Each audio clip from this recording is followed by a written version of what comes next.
नमस्कार दोस्तों, आप क्राइम तक देख रहे हैं। बात करते हैं जस्टिस यशवंत वर्मा के घर पे जो बोरियां मिली, उनमें नोट थे, जले हुए नोट थे। अब इस पर जस्टिस वर्मा क्या क्या कहना है, वो हमारे पास पूरी रिपोर्ट सामने आ गई। मैं एक एक आपको रिपोर्ट पढ़ के सुनाता हूं। एक मिनट प्रवेश, इसको पकड़िए।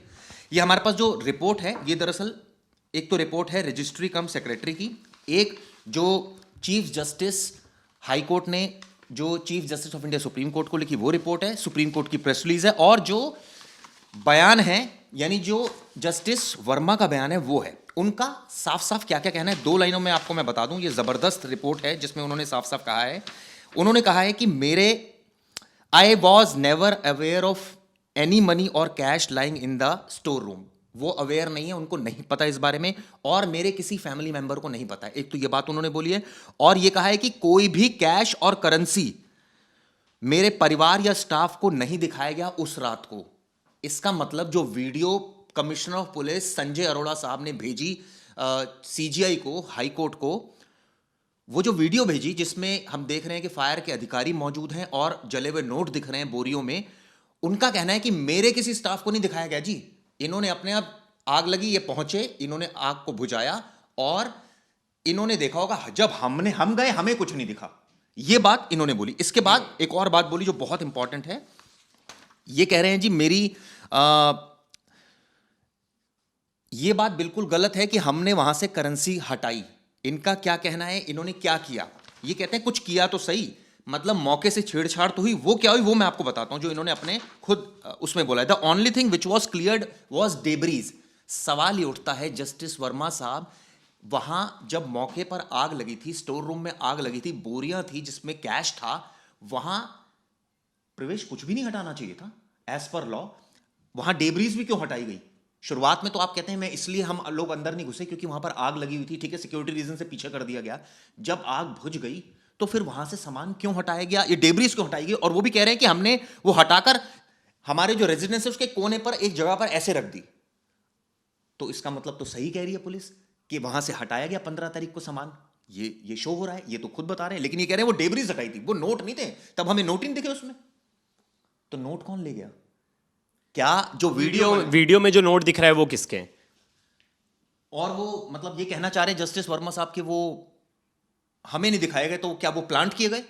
उनका तो कहना है ना कॉन्स्पिरेसी है, प्लांट ही किए गए। उनका तो कहना है, सीधी तौर पे उनका जो कहना, देखिए उन्होंने 3 चीज़ें स्पष्ट की है। उन्होंने कहा है कि मुझे इस पैसों के बारे में कोई जानकारी नहीं थी, और वो जो लोकेशन है वो हमारे मेन घर से थोड़ी सी आउटसाइड है, और वहाँ हमारे स्टाफ्स का आना जाना है, सबके लिए फ्रीली ओपन है, तो हम वहाँ कभी जाते नहीं थे, हम उस जगह का कभी स्टोर रूम का यूज़ नहीं करते। दूसरी बात, उन्होंने कहा कि वो जो वहाँ जो चीज़ें थी वो हमारे घर वालों को किसी को दिखाई नहीं गई, ना हमारे स्टाफ को दिखाया गया कि आपके घर में ये चीज़ जली है। एक और जो तीसरी इंपॉर्टेंट चीज़ थी, उन्होंने कहा कि ये एक तरह की कॉन्स्पिरेसी है जो मेरी इमेज को हार्म पहुंचाने के लिए ये इसको साजिशन के तौर पे रचा जा रहा है। तो क्या जस्टिस वर्मा के खिलाफ कौन लोग खड़े हैं? जस्टिस वर्मा के खिलाफ क्या पहले कभी कॉन्स्पिरेसी हुई है? ये भी आपको बताने जा रहे हैं हम। बहुत बड़ा खुलासा प्रवेश करेंगे। प्रवेश, ये बताइए कि जस्टिस वर्मा ने एक मेंशन किया है कि दिसंबर 2024 में सोशल मीडिया पर मेरे खिलाफ कुछ चीजें सर्कुलेट हुई थी।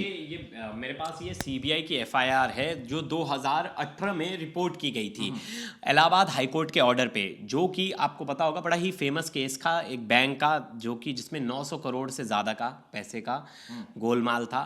उसमें जो शुगर मिल थी उस कंपनी का नाम था जिसके नाम पे लोन होना था, और इस कंप्लेंट को पहली बार जो कंप्लेंट जो फर्स्ट टाइम रजिस्टर्ड हुई थी वो 2017 में इसकी इंफॉर्मेशन आई थी। 2018 में इलाहाबाद हाईकोर्ट के निर्देश में ये एफआईआर रजिस्टर्ड हुई थी। अब इस एफआईआर में किसका किसका नाम था, मैं आपको पहला नाम बताऊंगा। Shimboli sugar limited, Gurmeet Singh Mann. ये गुरमीत सिंह मैन जो थे ये थे, और देखिए जो सिम्बोली शुगर मिल लिमिटेड है ये हापुड़ गाजियाबाद स्थित कंपनी है, यूपी की कंपनी है। फिर जो दूसरा नाम है वो है गुरमीत सिंह मन, चेयरमैन है, मैनेजिंग डायरेक्टर है। तीसरा नाम है गुरपाल सिंह, मैनेजिंग डायरेक्टर है। चौथा है GS Rao, chief executive officer. इसमें बहुत सारे नाम है, 12 नाम है, लेकिन जो 10वां नाम है वो बड़ा ही हैरान करने वाला है। किसका नाम? वो नाम है mister Yashwant Verma, non executive director. तो ये नाम इनका वहां कैसे है? क्या ये नॉन एग्जीक्यूटिव डायरेक्टर थे या नहीं थे, जो सीबीआई की जो एफआईआर कह रही है उनके मुताबिक थे। लेकिन इसमें एक बहुत बड़ा खुलासा और करता हूं। 900 करोड़ की चपत थी। चीनी जिस कंपनी को बैंकों ने लगाई 900 करोड़ की चपत। अब देखिए इसमें होता क्या है, अब इसमें सीबीआई तो नाम लिख देती है, इलाहाबाद हाईकोर्ट इसमें फ्रेश इन्वेस्टिगेशन ऑर्डर कर देता है कि आप इस पे फ्रेश इन्वेस्टिगेशन करो। लेकिन इस बीच सुप्रीम कोर्ट इंटरवीन करता है। सुप्रीम कोर्ट बोलता है कि इसकी कोई ज़रूरत नहीं। हाँ, इनके खिलाफ जो जस्टिस हैं, जस्टिस यशवंत वर्मा के खिलाफ कोई इंक्वायरी की कोई ज़रूरत नहीं है। इलाहाबाद हाई कोर्ट का ये ऑर्डर गलत था और उस ऑर्डर पे, इलाहाबाद कोर्ट के उस ऑर्डर पे सुप्रीम कोर्ट स्टे लगा देती है। यानी सुप्रीम कोर्ट ने मना कर दिया था कि, और कहा था कि इसको लेकर जांच की जरूरत नहीं है। और यही बात मेंशन कर रहे हैं जस्टिस वर्मा कि उनके खिलाफ पहले भी साजिश हो चुकी है। लेकिन सवाल ये उठता है, नॉन एग्जीक्यूटिव डायरेक्टर होना क्या कोई पाप है? पहली बात, क्या कोई सरकारी अधिकारी जो जज के पद पर आसीन है वो क्या नॉन एग्जीक्यूटिव डायरेक्टर किसी कंपनी का बन सकता है? इस कंपनी में अगर उनका नाम था तो क्यों था? देखिए जस्टिस का तो नहीं था, इन्हीं का क्यों था? हाँ, अब ये देखिए, ये कभी केस सॉल्व ही नहीं हुआ चिराग जी। हम स्पेकुलेशन लगाएं, कभी पूरी इन्वेस्टिगेशन हुई नहीं, सुप्रीम कोर्ट ने उस पर रोक लगा दिया। तो हम सुप्रीम कोर्ट के और जो ऑर्डर कॉपी है हम उसके बाद ही डिस्कस करेंगे। पता चला हमने सुप्रीम कोर्ट के ऑर्डर पे कुछ बोल दिया, कंटेम्प्ट ऑफ कोर्ट में आप और मैं जेल में। चलिए अब अगला इसमें जो एक पॉइंट है जो जस्टिस वर्मा ने अपने जो उन्होंने एक रिप्लाई फाइल किया, उसमें क्या लिखते हैं? Our cash withdrawal made for time to time are documented. उनका कहना है भैया हमारे जो पैसे आते हैं वो सब वाइट में है और सब डॉक्यूमेंटेड है, और जो कैश वाली आप बात करें हमें कुछ नहीं पता। देखिए एक और इम्पॉर्टेंट चीज़ थी, एफआईआर दर्ज होने के कुछ समय बाद ही सीबीआई ने यशवंत वर्मा का नाम उस एफआईआर से हटा दिया था। इसके बाद केंद्रीय एजेंसी ने कोर्ट को बता दिया था कि जस्टिस यशवंत वर्मा का नाम एफआईआर से हटाया जा रहा है। हालांकि साल 2014 में जब उन्होंने इलाहाबाद हाईकोर्ट के अतिरिक्त जज बनाया गया तो उन्होंने शुगर मिल कंपनी से इस्तीफा दे दिया था। हाँ, ये बात बताई जा रही है। ये वही यशवंत वर्मा है जिन्होंने एक मामले में ईडी की कार्रवाई पर रोक लगा दी थी। साल 2023 में फैसला सुनाया था कि एजेंसी मनी लॉन्ड्रिंग के अलावा किसी ने। अब देखिए, अब ऐसा आरोप लग रहा है कि जो एफआईआर थी, सीबीआई की एफआईआर थी, उसमें से उनका नाम हटा दिया गया था जब वो जस्टिस बनने वाले थे इलाहाबाद हाई कोर्ट के। लेकिन जब नाम वापस से 2018 में एफआईआर में जो फ्रेश इन्वेस्टिगेशन में इलाहाबाद हाई कोर्ट ने वापस से इनके खिलाफ एक वो निकाल दिया कि हाँ, आप सीबीआई को कि आप फ्रेश इन्वेस्टिगेशन करो। जब उस इन्वेस्टिगेशन में इनका नाम जोड़ा गया, जिसके बाद सुप्रीम कोर्ट ने कहा कि ये गलत है, इलाहाबाद हाईकोर्ट को ऐसा नहीं करना चाहिए था। इसका मतलब जो जस्टिस वर्मा कह रहे हैं वो तो ठीक है, बिल्कुल, उनके खिलाफ एक साजिश थी, साजिश की गई थी पहले भी, जो कि उनकी इमेज को हार्म पहुंचाना चाह रहे हैं। लेकिन कौन लोग साजिश कर रहे हैं जस्टिस वर्मा के खिलाफ? उनके पीछे कौन लोग पड़े हैं? जब उनका नाम शुगर मिल से जोड़ा गया, करप्शन से जोड़ा गया, कौन लोग हैं जो उनके पीछे पड़े और अब अचानक उन्हीं के घर से पैसा मिलना थोड़ा नहीं, बहुत ज़्यादा शॉकिंग है। क्योंकि बार बार, और देखिए कल कैसे मतलब एक तबका बढ़ गया था कि इतनी बड़ी चीज़ें हो गई। आप अगर लेआउट देखें, पूरा सीक्वेंस देखें तो आपको बहुत सारी चीज़ें समझ में आएंगी। क्या इस तरह किसी जस्टिस के ऊपर पहले कोई इंक्वायरी हुई है? क्या इस तरह किसी जस्टिस के ऊपर पहले कोई इन्वेस्टिगेशन बैठी है? तो मेरा जवाब है कि ऐसा डायरेक्ट इन्वेस्टिगेशन किसी में नहीं हुआ। बस एक केस में हुआ था, लेकिन जिसमें उन्हें इस्तीफा देना पड़ा था, जिसके बाद ये इन्वेस्टिगेशन हुई थी। एक बार सीक्वेंस बताना चाहूँगा चिराग जी, जो हमारे साथ व्यूअर्स जुड़े हैं। देखिए 14 मार्च 2025 होली के दिन 11:30 बजे रात का समय 11:30 बजे स्टोर रूम में आग लगता है। और ये जो जस्टिस यशवंत वर्मा का घर है 30 तुगलक रोड क्रेसेंट। इसके आगे मैं बताता हूं जो 15 मार्च को क्या हुआ। इसके आगे मैं बताता हूं। जब आग लगी तो आपको दोस्तों हैरान होगी जानकर आप कि उसकी फायर को कॉल नहीं गई थी, उसकी पीसीआर को कॉल गई थी। और वो जो कॉल की थी पीसीआर को कॉल की थी और वो जस्टिस वर्मा के स्टाफ ने की थी। अब सवाल ये भी उठता है कि अगर घर में फॉर एग्जांपल कैश छुपा रखा है किसी ने और आग लग गई, तो क्या वो सिक्योरिटी रीजन से फायर वालों को बुलाएगा, ये जानते हुए कि भाई फॉर एग्जाम्पल अगर वो करप्ट है तो उसके घर में कैश पड़ा हुआ है, तो वो बुलाएगा कि आप आके बुझाएं आग, या फिर वो खुद ही बुझाने लग जाएगा? इसका जवाब दीजिए। खुद ही आग बुझाएगा, लेकिन ये कैसे कह सकते हो कि उनके सेक्रेटरी को पता था या नहीं पैसों के बारे में? ठीक है, ये कौन कहेगा? क्योंकि बुलाया तो उनके सेक्रेटरी ने था ना। क्योंकि जस्टिस वर्मा उस समय वहां पर नहीं थे, उस वक्त मौजूद नहीं थे, तो उनके सेक्रेटरी को ये बात पता थी कि नहीं अंदर कैश है। तो बाजी पे और आग लगेगी तो वो फोन नहीं करते तो आस पड़ोस वाले फोन करते, कोई ना कोई तो फोन करता, कॉल तो जाती ही। पुलिस को कॉल गई थी, पुलिस आई थी। देखिए फिर मैं बताना चाहूंगा जो उनके सेक्रेटरी हैं उन्होंने भी फायर ब्रिगेड को कॉल नहीं किया, उन्होंने कॉल किसको किया? पुलिस को। पुलिस आई मौका वारदात पे, पुलिस ने फायर ब्रिगेड को अपने आप, जब पीसीआर कॉल जाता है तो पुलिस बोलती क्या घटना हुई है, वो बताएं कि हमारे आग लगी, तो वो तुरंत कॉल ट्रांसफर कर देते फायर ब्रिगेड को, फायर ब्रिगेड अपने आप ही मौका वारदात पे पहुंच जाती है। और हमने जो वीडियो देखी, पूरे देश ने वीडियो देखी, उसमें फायर कर्मी खड़े हुए हैं वहां पर, एक मिनट प्रवेश, वहां पर नोट जले हुए दिख रहे हैं, फायर कर्मी खड़े हैं, और जस्टिस वर्मा कह रहे हैं कि जब मेरे स्टाफ को वहां हम गए तो हमें तो कोई नोट ही नहीं दिखे। एक बात, दूसरी बात वो कह रहे हैं कि हमने तो भैया वहां से कोई नोट ही नहीं हटाए, हमने तो वहां से डेब्रीज हटाई, वहां से जो मलबा था वो हटाया, और वो भी हमारे जो प्रमाइसिस है वहां के कोने में पड़ा, आप आकर देख लीजिए। दो बातें जस्टिस वर्मा कह रहे हैं। देखिए अब फिर क्या होता है इसके बाद 15 ये पूरी वारदात थी 4:50 पे शाम के टाइम। अब क्या हुआ कि लेटर इवनिंग, मतलब जब इवनिंग ज़्यादा 7-8 बजे के आसपास, जो जस्टिस उपाध्याय उन्होंने चीफ जस्टिस ऑफ इंडिया से बात की इस विषय में कि उन्हें पता चला कि उनके यहाँ आग लगी और ऐसी ऐसी चीज़ें उनके पास डिटेल्स आई हैं। He asked commissioner of police to find out from which source the PCR call was made.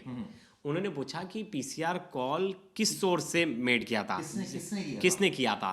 अब क्या हुआ, 16 मार्च 2025 की सुबह, अब दिल्ली पुलिस कमिश्नर ने पीसीआर कॉल बताया कि यशवंत वर्मा के पर्सनल सेक्रेटरी ने किया था अपने मोबाइल नंबर से। ये किसको बताया उन्होंने? दिल्ली पुलिस कमिश्नर ने डायरेक्ट यशवंत वर्मा को नहीं बताया, उन्होंने बताया दिल्ली हाई कोर्ट के चीफ जस्टिस को।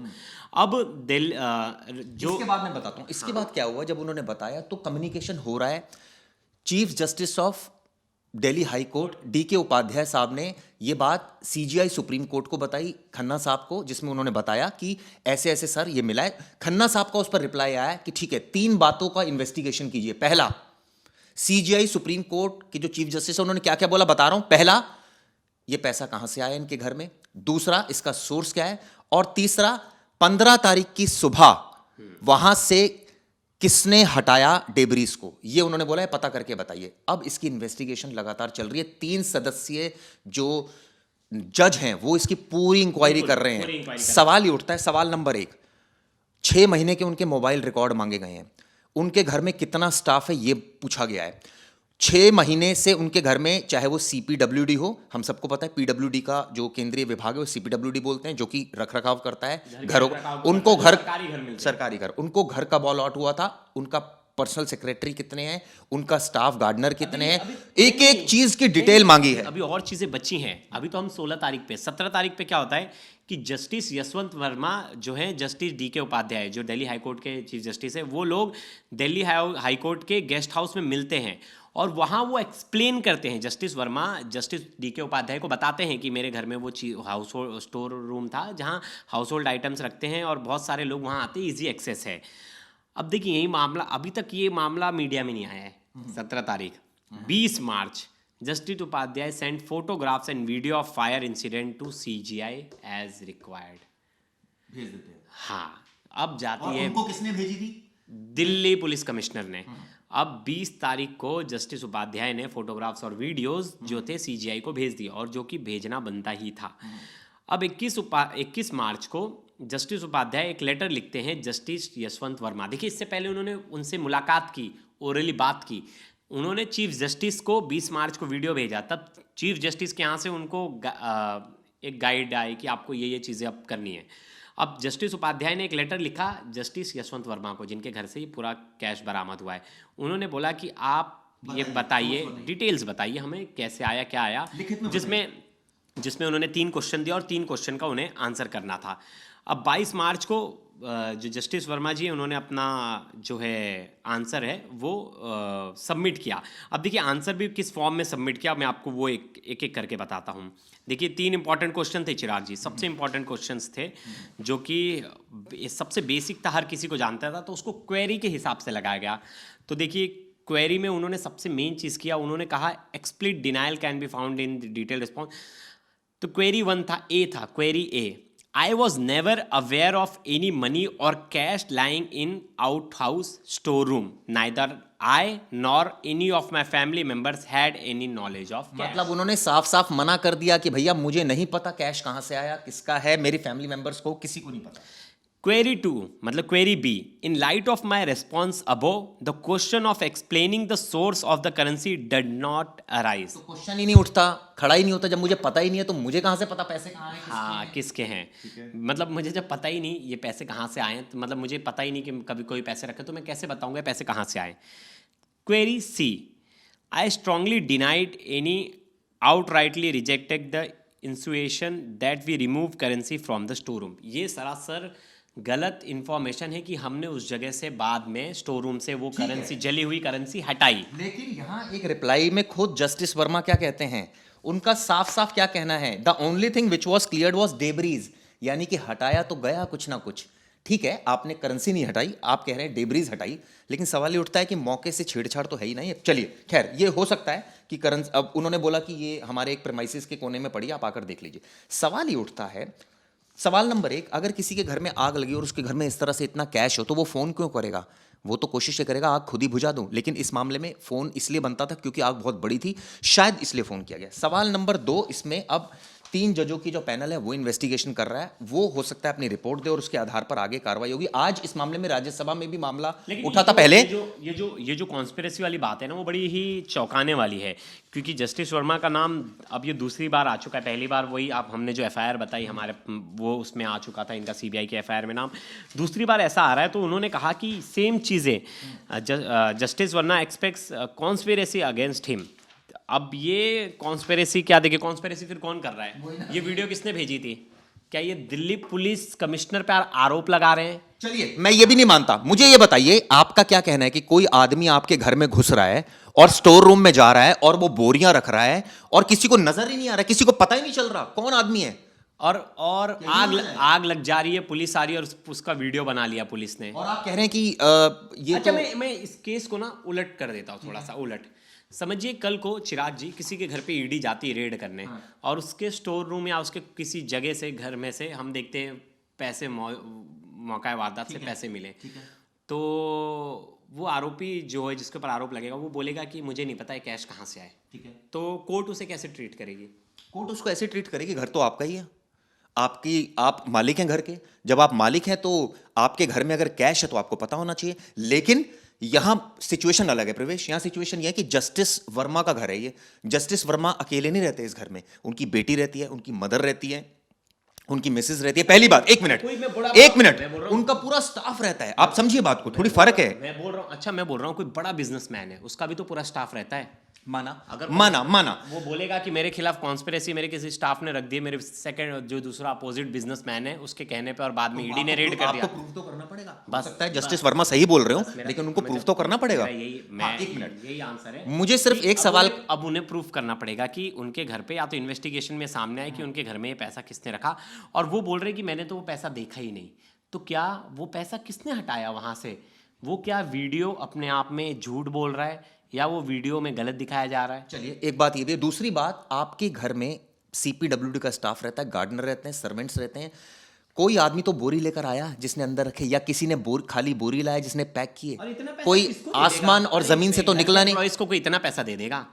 घर के एम्प्लॉइज के पास इतना पैसा कहाँ से आएगा? 15 करोड़ के आसपास की रकम, क्या बात करते हैं? तो कोई साजिश अगर है तो कोई घुसा होगा ना घर के अंदर। हाँ, सीसीटीवी फुटेज, बहुत सारी चीजें हैं, कुछ तो घुसा होगा ना घर के अंदर, जिसने साजिश रची होगी, या कोई इंटरनली कोई शामिल होगा जिसने साजिश रची होगी, जिसने पूरा बोरा रख दिया वहां पर। क्यों? लेकिन मेरा सवाल ये भी है, इन्होंने ये चीजें लिखी हैं कि मेरे खिलाफ साजिश रची जा रही है, तो इन्हें ये एक पॉइंट भी बताना चाहिए था, जरूरी था कि लोग और जो मीडिया और बाकी सब लोग जो इनके बारे में बात कर रहे हैं, थोड़ा सा क्लियर हो जाए कि कोई आपके खिलाफ क्यों साजिश रचेगा और क्या मकसद हो सकता है आपकी इमेज, और आपके खिलाफ कौन वैसे तत्व हैं जो आपके खिलाफ साजिश कर रही है, बताना चाहिए। अगर उनको किसी के ऊपर शक है, शक नहीं है तो शायद उनको। चलिए, अब इसमें एक चीज और भी है जो उन्होंने क्या बोला आखिरी में, उन्होंने बोला है कि in the life of a जज nothing matter more than reputation.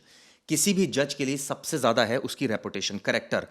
मेरी रेपुटेशन खराब करने की कोशिश की जा रही है। सवाल ये उठता है, और मैं जज हूं, मुझे पता है कि मेरी जिम्मेदारी क्या है। ऐसी तमाम बातें, बड़ी बातें लिखी हैं। सवाल ये उठता है कि अब इसमें जांच होगी, दूध का दूध और पानी का पानी होगा। लेकिन अगर साजिश रची गई है तो वो आदमी सामने आना चाहिए, उसकी भी इन्वेस्टिगेशन होना चाहिए। कौन आदमी, अगर जस्टिस यशवंत वर्मा की माने तो कोई आदमी अंदर घुसा, बोरी स्टोर में जाके रखकर चला गया, पता लगना चाहिए कौन है वो, अगर ऐसी बात है। चिराग जी, मेरा तो बस एक ही कहना है, जज है, भगवान नहीं है, और भगवानों से भी गलती हुई थी तो ये तो जज है और मैं ऐसा नहीं है कि सिर्फ जज हैं तो वो कोई गलती नहीं कर सकते, उनके खिलाफ कोई इन्वेस्टिगेशन हो रही है तो वो एकदम ये ही तो आप इसमें प्रीजुडिस हमें नहीं होना चाहिए। प्रीजुडिस नहीं हो रहा, प्रीजुडिस नहीं हो रहे इन्होंने, मैं तो यही बोल रहा हूँ कि ऐसे नहीं है। अब फेयर जो है इन्वेस्टिगेशन होनी चाहिए, फेयर इन्वेस्टिगेशन बस। और उसमें जो इनकी 3 बेंच की जो कमेटी है उसमें क्या रिपोर्ट आती है, वो रिपोर्ट आने के बाद भी देखिए जस्टिस को हटाना किसी के बस की नहीं है। वो अगर उनसे सिर्फ रिक्वेस्ट कर सकते हैं, अगर उनके खिलाफ कुछ आया, चिराग जी ये सुनिए, अगर उनके खिलाफ कुछ आया तो उनसे बस रिक्वेस्ट की जाती है कि आप रिज़ाइन कर दीजिए, और वो अगर रिज़ाइन नहीं करते तो उनके लिए इम्पीचमेंट लाया जाता है कि बहुत हार्ड प्रोसेस है, उसमें भी 1/3 बहुमत आपके खिलाफ होना चाहिए, तब जाके आपको हटाया जा सकता है। तो इम्पीचमेंट मुझे नहीं लगता अभी तक किसी जज के खिलाफ आया। चलिए खैर, ये वीडियो होगा तो पास्ट में बहुत पहले आया होगा, तो बहुत मुश्किल जॉब है, लेकिन देखते हैं आगे क्या होता है। अब लोगों का तो इसमें लोग सबसे इससे सवाल खड़ा कर रहे हैं, कानून व्यवस्था पे लोगों का सवाल कम, मतलब विश्वास जो है कम होता जा रहा है, और जितना जल्दी ये केस सॉल्व होगा उतना अच्छा होगा, लोगों का भरोसा न्याय प्रणाली पर बना रहेगा। एक अच्छी चीज रही, इसकी वीडियो सामने आ गई, एक अच्छी चीज ये रही कि जांच ईमानदारी से बहुत हो लोग रही तो- है। बहुत लोग तो बहुत सारे रिपोर्टर्स, बहुत सारे लोग तो इस पे बात कर रहे थे, ऐसा कुछ हुआ ही नहीं है, ऐसी कोई खबर ही नहीं आ रही है। देखिए 14 तारीख को हो गया है, मीडिया तक ये खबर आई है 18-19 तारीख को, मतलब सोचिए कितना टाइम, अगर कोई और किसी के घर पे इतना कैश मिला होता, कुछ होता, तो मीडिया तक ये खबर आग जैसी। और हम भी डर रहे थे, हर एक खबर मतलब रिपोर्टिंग करने में भी एक एक चीज़ें बारीकी से, कि कोर्ट ने, क्योंकि पता चला किसी जज के खिलाफ बोल रहे हैं, हमारे खिलाफ ये ऑर्डर निकाल दिया, हम कल को जाके कोर्ट में बैठे हैं, तारीख पे हम जा रहे हैं। चलिए ईमानदारी से जांच होगी और जो सच है वो सामने आएगा। वीडियो कैसे लगी जरूरत है। शुक्रिया। धन्यवाद।